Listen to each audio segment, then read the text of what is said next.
بالجبال الشامخات الشاهقات، نحن صرنا حياة الأممات، وعقدنا العزم أن تحيا الجزائر. مشهدوا مشهدوا مشهدوا.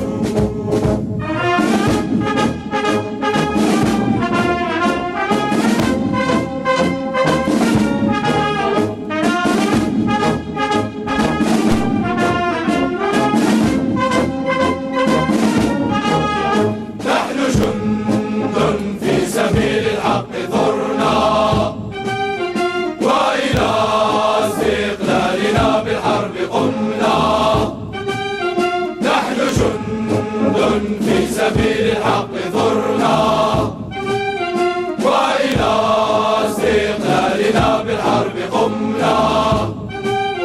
لم يكن يصغى لنا لما نطقنا، اتخذنا رنة البارود والسلاح، وعزفنا نغمة الرشاش لحنا، وعقدنا العزم أن تحيا الجزائر.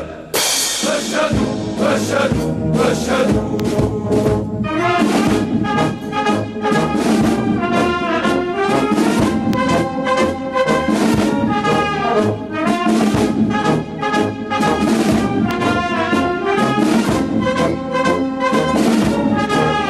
يا فرنسا قد مضى وقت العتاب، وضويناه كما يطوى الكتاب.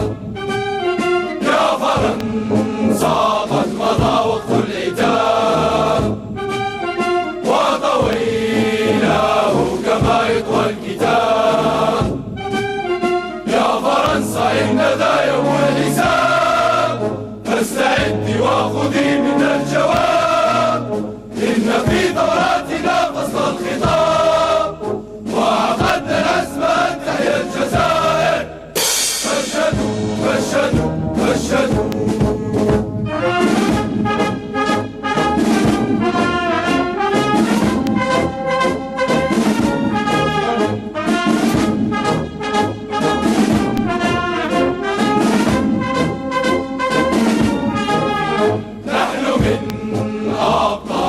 ندفع جندا، وعلى أشلائنا نصنع مجدا.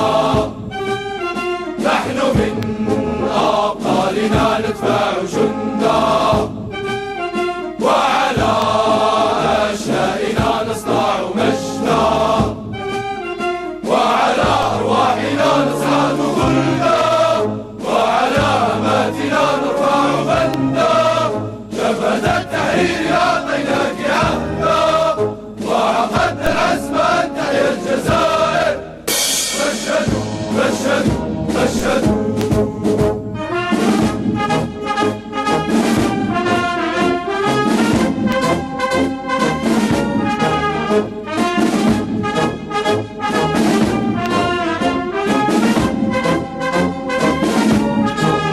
صرخة الأوطان من ساحل الفداء، اسمعوها واستجيبوا للنداء. صرخة الأوطان من ساحل الفداء، اسمعوها واستجيبوا للنداء. واكتبوها بدماء الشهداء، واقرأوها لبني الجيل غدا. قد مددنا لك يا مشهودة، وعقدنا العزم أن تحيا الجزائر. مشهدوا مشهدوا مشهدوا.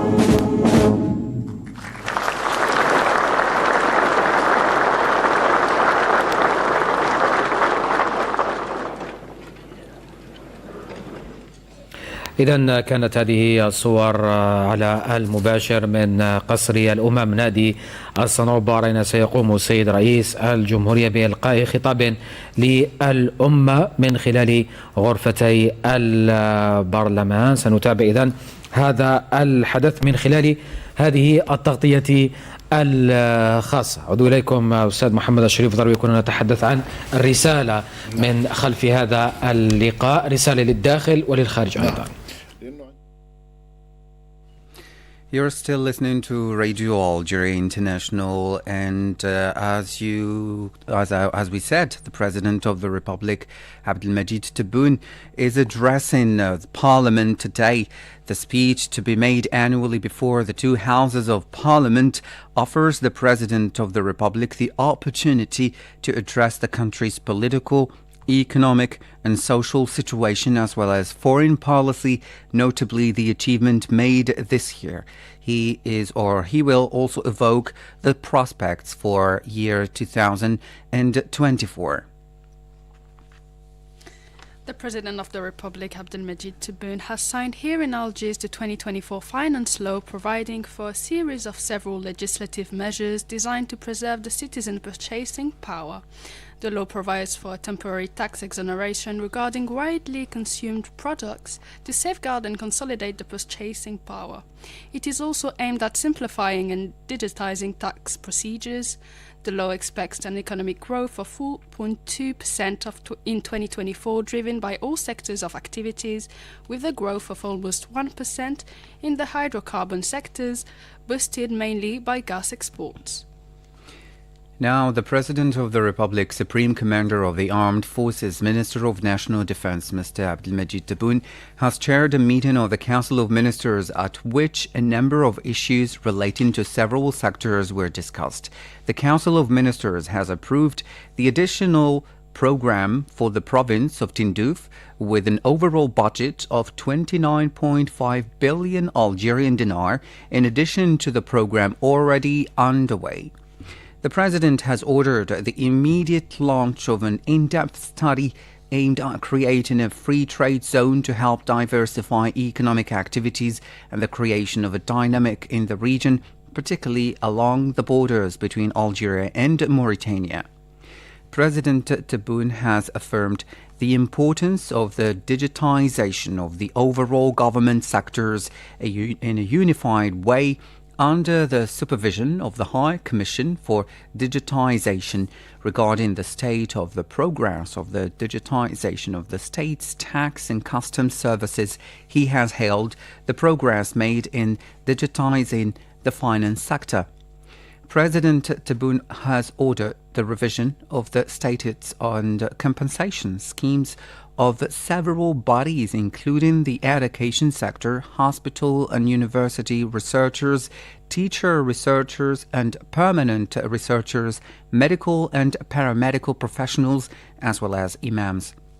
This is to be decided in February, with retroactive effect for salaries and bonuses from January 2024. Mariam. Here in Algiers, the Director General of the Consular Affairs and National Community Abroad and Chief of the Crisis Center at the Ministry of Foreign Affairs has received representatives of the national community living in Gaza. During the meeting, the representatives of the Algerian community expressed concerns at the evacuation of their relatives blocked in Gaza and the conditions and risk resulting from the barbaric strikes of the Israeli occupation army. The Director General of the Consular Affairs assured that all the necessary measures have been taken to complete the evacuation operation in the best conditions, in compliance with the instructions of the country's highest authorities, which grant a major importance to the situation of our community in Gaza. He stressed that the government was closely following the situation of our community, adding that measures were taken in coordination with the Algerian embassy in Cairo to launch the evacuation operation via the Rafah terminal as soon as passes were issued by the Egyptian authorities. Back to you, Germany. Now, the Israeli army has relentlessly pursued its pounding of Gaza despite continuing pressure to provide an urgent support to the population facing serious threats of famine. Palestinian sources said at least 12 people were killed in the Israeli bombardments carried out today against the central part of the enclave. At least 18 people were killed in intense bombardments that hit overnight the southern town of Rafah and Khan Yunis. Palestinian health sources were quoted by the news agency as saying that 70 people died in airstrikes carried out recently by the Israeli aircrafts against the El Maghazi refugee camp in the central part of the Gaza Strip. Over 20,400 people have been killed and over 53,000 others wounded since the Israeli army launched its operations on Gaza. Several UN agencies have been warning that the humanitarian situation in Gaza was desperate, as 1.8 million people, representing 85% of the population, has been displaced by the conflict raging for over 2 months. The UN stated that most of Gaza's hospitals will be out of action in the forthcoming 6 months and warned that the whole population was facing serious food security that could lead to famine. In this respect, the World Health Organization said it sent a new mission to Gaza to supply fuel to the town's main hospital of Al-Shifa that was besieged last month by the Israeli army. Several NGOs assured that there was no significant increase in the delivery of humanitarian aid despite the adoption by the UN Security Council of a resolution urging for more aid to enter Gaza. This came as the Palestinian Foreign Ministry warned against Israel's attempt to monitor the implementation mechanism of Resolution 2720 adopted 3 days ago by the UN Security Council. It accused the Israeli government of pursuing its crimes and genocide, targeting for several weeks the Gaza Strip and more particularly the enclave's northern part with the objective of eradicating the Palestinians' presence there. The decision called on the parties to allow, facilitate and enable the immediate, safe and unhindered assistance at scale directly to the civilian population. Meanwhile, Pope Francis today called for an end to the Israeli military operations in Gaza that killed more than 20,400 Palestinians, mainly children, and for a resolution or a solution to the humanitarian situation in the Gaza Strip. The Pope told the thousands who gathered in St. Peter's Basilica in the Vatican to hear his Christmas message that he called for the resolution of the Israeli-Palestinian conflict through sincere and persevering dialogue between the parties, sustained by strong political will and the support of the international community. In his Christmas Eve message the day before, Pope Francis also called for peace in the Holy Land. Back to you, Miriam. The Spanish political parties making up the Summa coalition have asked the Spanish government to provide clarification about the shameful decision to refuse to renew the residence permit of Sahrawi human rights activist Aminata Haidar.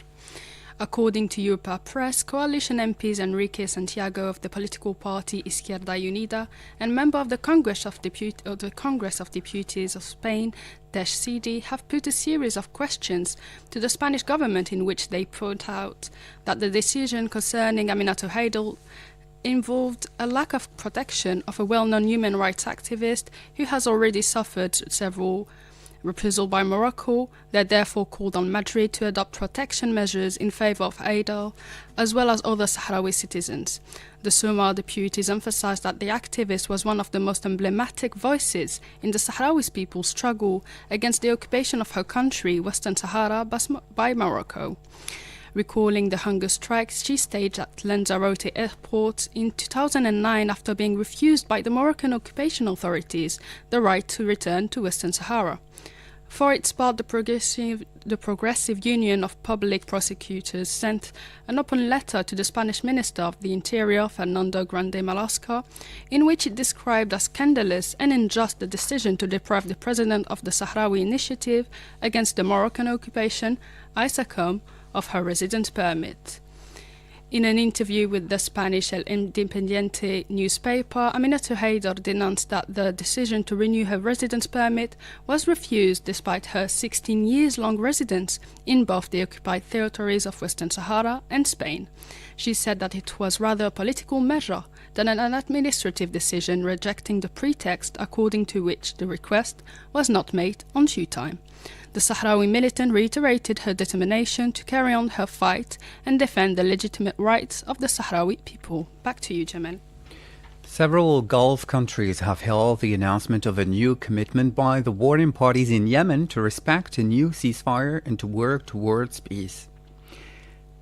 14 hours 51 minutes Algiers time. You're listening to Radio Algeria International. Next, a program about the achievements of President Abdelmajid Tebboune during the past 4 years.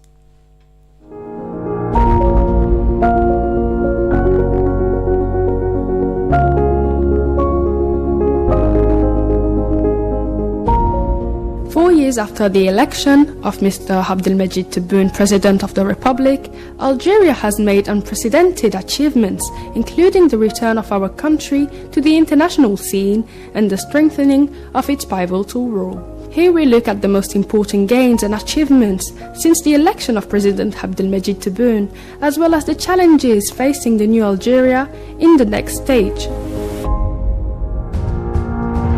Following his elections, President Tebboune held several consultations with various political forces and national figures who underlined their support for the ongoing reform process. As soon as he was sworn in, he called on all political parties and national figures to participate in the achievement of national cohesion, to strengthen the international front and support the institutions of the state and backing their strategic orientations. Communication with national public opinion and the political class is one of the main commitments made by the President of the Republic, starting 4 years ago, and which he has since honored. Indeed, from the very first days of his term, President Tebboune has held a number of meetings with the national press, historical figures, and leaders of political parties and national associations, to whom he listened to and presented his program for building a new Algeria based on consultation and democracy.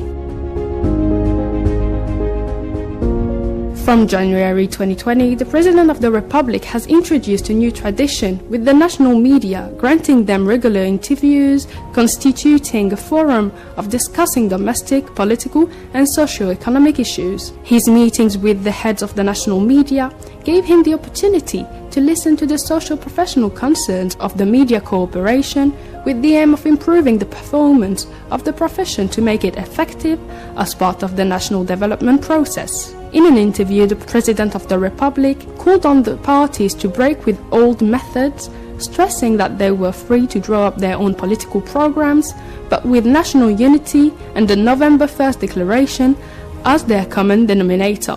Reacting to the message from the President of the Republic, the political forces were involved in a number of initiatives aimed at achieving national unity, involving trade unions, civil society organizations, and representatives of the national community abroad. Several parties and components of the civil society have also reaffirmed their full support for the political, economic, and social reforms decided by the President of the Republic, and underlined their determination to consolidate the values and cohesion and collective mobilization with a view to protecting Algeria against any attempts to undermine its security, stability, and unity. Many international observers agree that, thanks to the sincere and strong will of the President of the Republic, Algeria has, in recent years, consolidated public freedoms and the exercise of democracy and promoted human rights, while strengthening the contribution of all components of civil society in the management of public affairs. There has been a tangible acceleration in the implementation of the program of the President of the Republic, Abdelmajid Tebboune, to ensure a secure supply of drinking water through the launching of the construction of 5 large-scale seawater desalination plants, each with a production of capacity of 300,000 meter cube per day. The President of the Republic had instructed the government in mid-2022 to continue implementing the national strategy for the development of non-conventional water resources with a view to improving the drinking water supply. 1 year later, on the 5th of last July, on the occasion of the celebration of the 61st anniversary of the Independence Day of Youth Day, President Tebboune laid the foundation stone for the plant of Cap Janet in the province of Boumerdès and Foucatou in the province of Tipaza, west of Algiers. The state's objective in implementing the projects for the new plant in the city of Oran in the province of El Tarf as well as the province of Bijaya, is to meet the drinking water needs of the inhabitants of the coastal cities and achieve the objective of water security. Concerned about the country's water security, the President of the Republic has repeatedly stressed the need to extend the use of desalination plants to all along the Algerian coastline as a strategic plan, especially as the technology for controlling desalination plants has become purely Algerian. In the wake of his inauguration, the President has launched a policy of economic recovery and affirmed his commitment to rebuilding a powerful economy. The indicators confirm that the national economy achieved significant growth of 5.3% at the end of the year. The trade balance continues to show positive results. It is to record a surplus of $11.3 billion at the end of the current year. Still with the achievements, Algeria has overcome the burden of indebtedness that certain parties used in order to put pressure on Algeria and force it to review its decisions and positions. In the space of 4 years, President Tebboun's commitments and achievements have helped not only to drive away the stereotype of a country where bureaucracy has kept away economic operators far from its borders, but also to restore the act of investing to its former glory. Yet the challenge was far from being a simple one. Despite the COVID-19 pandemic, President Tebboune had a vision that was both anticipatory and effective. Algeria is once again a highly reliable partner, whether in the automotive industry or energy sectors, including solar energy and green hydrogen, with foreign investors have no hesitation in forging partnerships with Algeria.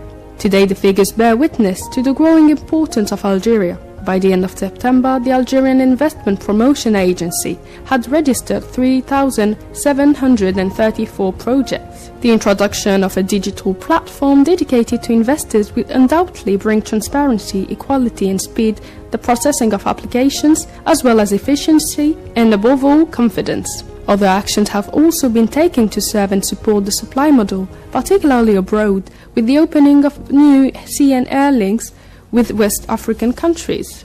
This region is considered dynamic in terms of commercial transit and consumption of services, accompanied by the opening up of the financial sector by speeding up the launch of Algerian banks abroad in Senegal and Mauritania, which will in turn have the role of relaying financial links to and from abroad, as well as being financial players responsible for contributing to the commercial dynamism in their countries of installation for the benefit of our future non-hydrocarbon export model.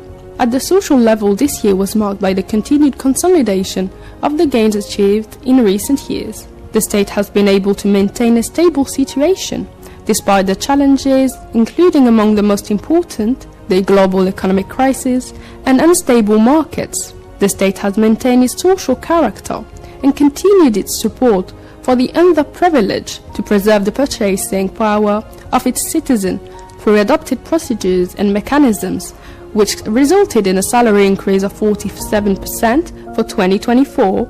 More than 2.8 million employees have benefited from over the last 2 years. This year, unemployment benefit has been raised from 13,000 Algerian dinar to 15,000, including tax.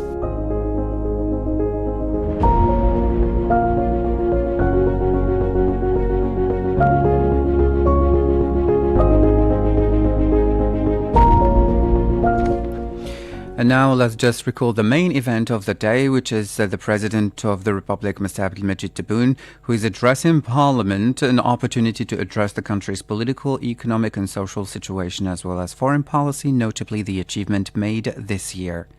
Thank you so much for listening.